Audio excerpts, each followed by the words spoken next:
नागपुर नाम के राज्य में राधा और किरण अपने माता पिता के साथ रहती थी। राधा एक समझदार और अच्छे संस्कारों वाली लड़की थी, जबकि किरण मगरूर और नकचढ़ी लड़की थी। राधा की माँ प्रिया की मृत्यु के बाद उसके पिता नरयान ने लक्ष्मी से दूसरी शादी कर ली। लक्ष्मी ने पहले राधा को खूब प्यार जतलाया, लेकिन कुछ समय बाद लक्ष्मी ने राधा को सौतेली बेटी समझकर उस पर अत्याचार शुरू कर दिया। एक दिन राधा अपने गार्डन में बैठी थी कि किरण आती है और कहती है, अरे ओ राधा, चल उठकर मेरी ड्रेस प्रेस कर, कल मुझे पार्टी में पहननी है। और हाँ, अगर मेरी ड्रेस जरा सी भी खराब हुई ना तो मुझसे बुरा कोई भी नहीं होगा। किरण, मेरे पैर बहुत दुख रहे हैं, मैं इन्हें कुछ देर नरम जमीन पे रखना चाहती हूँ, तुम अपनी ड्रेस खुद प्रेस कर लो ना। मुझे मना करती? तू रुक, तेरा तो मैं अभी इलाज करती हूँ। मामा, अरे माँ, इधर तो आए। अरे अरे, क्या बात है किरण, काहे को इतनी जोर जोर से चिल्ला रही हो? माँ, मैंने इससे विनती की कि मेरी ड्रेस प्रेस कर दो, पर इस मकारन ने ना सिर्फ मुझे मना किया बल्कि ये भी कहा कि मैं इसके पैरों पे बाम भी लगाऊं। अब तुम ही बताओ, मैं क्या बाम लगाने वाली लगती हूँ? तेरी इतनी हिम्मत, तुम मेरी फूल सी बेटी को पैरों में बाम लगाने का कहे? इतना कहकर लक्ष्मी राधा को जोर से थप्पड़ मारने लगती है और राधा रोने लगती है। माँ, मैं तो चुपचाप बैठी थी, मैंने कुछ नहीं कहा। पर लक्ष्मी उसकी नहीं सुनती और उसकी खूब धुलाई करती है। चलो छोड़ो माँ इस करम जली को, क्यों अपना खून जलाती हो? हम अपने कमरे में जाते हैं, इसके साथ बैठकर अपना मूड ही खराब होता है। किरण राधा को मार पड़वाकर लक्ष्मी के साथ कमरे की ओर बढ़ जाती है। वहीं राधा बैठकर अपनी माँ को याद करते हुए रोती है। माँ, तू मुझे छोड़कर क्यों चली गई? माँ, देखना, ये लोग मुझ पर कितना अत्याचार करते हैं, और तू और पिताजी तो जैसे मुझे भूल ही गए हो।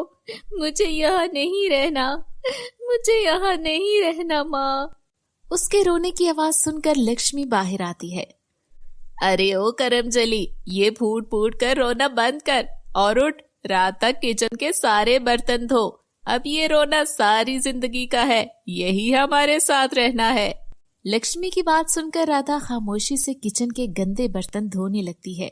राधा बर्तन धो ही रही होती है कि किरण आती है। माँ, मैं इसे अपने साथ कर स्कूल पार्टी में नहीं लेकर जाऊंगी। इसे देखकर मेरी सारी दोस्तें हंसती हैं और उसके पास अच्छी ड्रेस भी नहीं है जिसे पहनकर ये हमें ज्वाइन कर सके। इससे बेहतर यही है कि ये घर पर ही रहकर घर को अच्छे से साफ कर ले।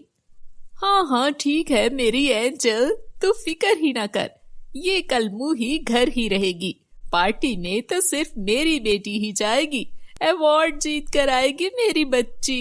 इतना कहकर दोनों माँ बेटी हंसने लगती हैं और राधा बेचारी शांत होकर बर्तन धोने लगती है। किरण तैयार श्यार होकर पार्टी में जाने लगती है और राधा बर्तन धोकर कमरे में आती है और अपने लिए ड्रेस तलाश करती है जो वो पार्टी में पहनकर जा सके, पर उसे कोई ड्रेस नहीं मिलती जो पार्टी में पहनने के लायक हो। ओहो, मतलब मैं पार्टी में नहीं जा सकती। ऐसे तो कंपटीशन में जो हिस्सा लिया वो कैसे प्ले करूंगी? कहीं सब ये ना समझ लें कि मैंने प्रैक्टिस नहीं की। ओह ऊपर वाले, कोई राह दिखा दे। राधा निराश होकर ऊपर वाले से प्रार्थना करने लगती है। तभी वहां पर एक परी पराकात होती है। मैं जानती हूँ तुम क्यों निराश हो, अब सोचना छोड़ो और पार्टी पर जाने की तैयारी करो। पार्टी पर जाने की? पर कैसे? मेरे पास तो एक भी कपड़ा नहीं है पहनने को। ये लो, ये जादुई छड़ी है, जब भी तुम इसको घुमाओगी ये तुम्हारी मनपसंद चीज तुम्हारे सामने रख देगा। ये कहकर छड़ी राधा को पकड़ा देती है। तुम्हारा बहुत बहुत धन्यवाद प्यारी परी, तुम बहुत अच्छी हो। अब मैं चलती हूँ, तुम अब जल्दी से पार्टी के लिए तैयार हो जाओ। राधा उस छड़ी की मदद से अपनी मनपसंद की ड्रेस और ढेर सारा मेकअप मंगवाती है और तैयार होकर पार्टी पर जाने के लिए निकल जाती है। उसे ऐसे देखकर स्कूल की सभी लड़कियां हैरान हो जाती हैं और कहती हैं, अरे वो देखो, किरण की बहन कितनी सुंदर लग रही है। अरे हाँ यार, इसने तो स्कूल के सभी लड़कियों को पीछे छोड़ दिया है। ये सब देख किरण को बहुत गुस्सा आता है।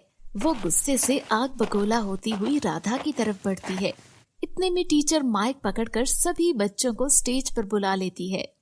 सभी लड़कियां स्टेज पर जाती हैं और राधा को सबसे सुंदर दिखने का अवार्ड मिलता है। तुझे मैंने मना किया था ना कि तू पार्टी में नहीं आएगी, फिर तू क्यों आई? और ये इतना सुंदर ड्रेस तुझे किसने दिलाया? किरण गुस्से से राधा से पूछती है। राधा सब कुछ सही सही किरण को बता देती है और किरण राधा के कमरे में जाती है। वहाँ बैठकर झूठ से रोने लगती है और वहाँ एक परी आ जाती है। क्या बात है, तुम क्यों रो रही हो? मुझे बताओ, मैं तुम्हारी मदद करूं। मेरे पास कोई भी सुंदर ड्रेस नहीं है। मैं एक अनाथ लड़की हूँ। मेरी सौतेली माँ मुझ पर बहुत अत्याचार करती है। किरण झूठ बोलकर मन ही मन में बहुत खुश हो रही थी। परी उसकी चालाकियों को समझ रही थी। तुम एक लालची और झूठी लड़की हो जो अपने मतलब के लिए कुछ भी कर सकती हो। तुम्हें सिर्फ अपने सपने पूरे करने की चाह है, फिर माता पिता की भी जरूरत नहीं। किरण गुस्से में आ गई। क्या मतलब है तुम्हारा? मैं तुम्हारी परीक्षा ले रही थी ताकि जान सकूं तुम अपनी इच्छा पूरी करने के लिए किस हद तक जा सकती हो। पर मुझे अफसोस है, तुम अपने इतने प्यार करने वाले माता पिता की भी दुश्मन हो। तुम्हारी यही सजा है कि तुम्हें कोई गिफ्ट ना दिया जाए। नहीं परी, ऐसा मत करो। मुझे एहसास हो गया है, मैं अब कभी लालच नहीं करूंगी। मुझे क्षमा कर दो। अपनी बहन राधा से भी माफी मांग लूंगी और अब उसके साथ कभी गलत नहीं करूंगी। वो मेरी बहन है। ठीक है, अगर तुम्हें राधा क्षमा करती है तो मैं तुम्हें भी एक अच्छा सा गिफ्ट दे दूंगी। दोनों की बातें सुनकर राधा भी कमरे में आती है और परी से कहती है, मैंने किरण को माफ कर दिया, ये मेरी बहन। परी राधा की बात सुनकर किरण को भी एक जादुई छड़ी का गिफ्ट देती है और दोनों हंसी खुशी अपना जीवन बिताने लगती हैं।